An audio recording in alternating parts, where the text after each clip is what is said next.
نبی کریم صلی اللہ علیہ وسلم کی اطاعت۔ ابو ہریرہ رضی اللہ عنہ سے روایت ہے کہ رسول اللہ صلی اللہ علیہ وسلم نے فرمایا، جس نے میری اطاعت کی تو یقیناً اس نے اللہ کی اطاعت کی، اور جس نے میری نافرمانی کی تو یقیناً اس نے اللہ کی نافرمانی کی۔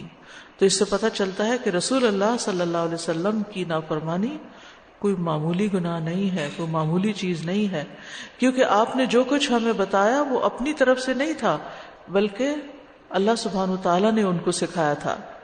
اور اطاعت کا مطلب ہوتا ہے کہ جس چیز کا حکم دیا گیا ہے اس کو بجا لانا، اور جس سے منع کیا گیا اس سے بچ جانا، اور اس کا اپوزٹ نافرمانی ہوتا ہے۔ قرآن مجید کی متعدد آیات اس کی اہمیت کی طرف اشارہ کرتی ہیں۔ مثلا سورۃ النساء میں آتا ہے من یطع الرسول فقد اطاع اللہ، جس نے رسول کی اطاعت کی تو اس نے دراصل اللہ ہی کی اطاعت کی۔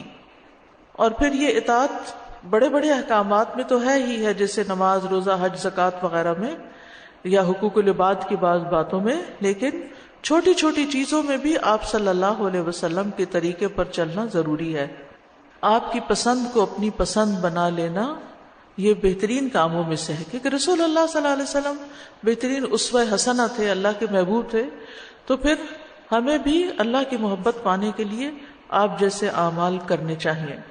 صحابہ کا طریقہ یہ تھا کہ جو چیز نبی صلی اللہ علیہ وسلم پسند کرتے تھے وہ بھی پسند کرنے لگتے تھے۔ جیسے حضرت انس کہتے ہیں کہ ایک آدمی نے رسول اللہ صلی اللہ علیہ وسلم کی دعوت کی تو میں بھی آپ کے ساتھ چل پڑا، آپ کے خادم تھے، آپ کے ساتھ رہتے تھے۔ آپ کے سامنے شوربہ رکھا گیا جس میں کدو پڑے ہوئے تھے، رسول اللہ صلی اللہ علیہ وسلم اس میں سے کدو کھانے لگے، آپ کو کدو بہت پسند تھا۔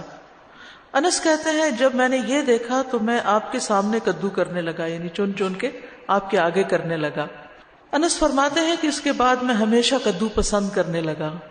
جو کھانا بھی میرے لیے تیار کیا گیا اور جتنا مجھ سے ہو سکا میں نے اس میں کدو کو ضرور شامل کر لیا۔ تو یہ ایک چھوٹی سی مثال ہے ایک صحابی کی کہ کس طرح وہ صرف دین کے احکامات میں نہیں بلکہ آپ کی ذاتی پسند ناپسند کو بھی محبت کی وجہ سے اختیار کر لیتے تھے۔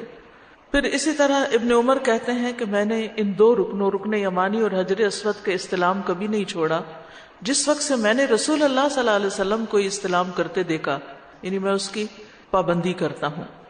پھر اسی طرح یہ ہے کہ صرف اطاعت ہی نہیں بلکہ جن چیزوں سے آپ نے روکا ہے ان سے رکنا بھی ضروری ہے، اور کسی معاملے میں آپ کی مخالفت نہیں کرنی چاہیے کہ آپ اس راستے پہ جا رہے ہیں اور ہم کسی اور راستے پہ چل پڑے۔ نبی صلی اللہ علیہ وسلم نے فرمایا جس نے میرے طریقے سے بے رغبتی کی وہ مجھ سے نہیں۔ ہم بے شک کہتے رہے ہم آپ کی امتی ہیں، اگر امتی ہیں تو پھر آپ ہی کو فالو کرنا چاہیے، پھر اپنے نفس کو یا کسی اور اسکالر کو یا کسی اور بڑے کو تو نہیں دیکھنا چاہیے۔ پھر اسی طرح یہ ہے کہ صحابہ کرام کا طریقہ یہ تھا کہ آپ سے جو بات بھی سنتے تھے فوراً بجا لاتے تھے، یعنی دیر نہیں کرتے تھے۔ عبداللہ بن مسعود کہتے ہیں کہ ہم نبی صلی اللہ علیہ وسلم کے ساتھ ہوتے تو آپ کو کسی بھی معاملے میں صرف ایک مرتبہ حکم دینے کی ضرورت پیش آتی اور ہم فوراً اس کو بجا لاتے، اور ہم بعض حدیثیں، بعض احکامات بار بار سنتے ہیں اور پھر بھی کر کے نہیں دیتے۔ تو پھر صحابہ کا مقام کہاں اور ہمارا کہاں؟ ہم اگر ان کے پیچھے چلنے والے ہیں والذین اتبعوہم بإحسان، تو پھر ہم اس قافلے میں تبھی شریک ہو سکتے ہیں جب ہم بھی صحابہ کا طریقہ کار اختیار کریں جو نبی صلی اللہ علیہ وسلم کے ساتھ ان کے تعلق کا تھا۔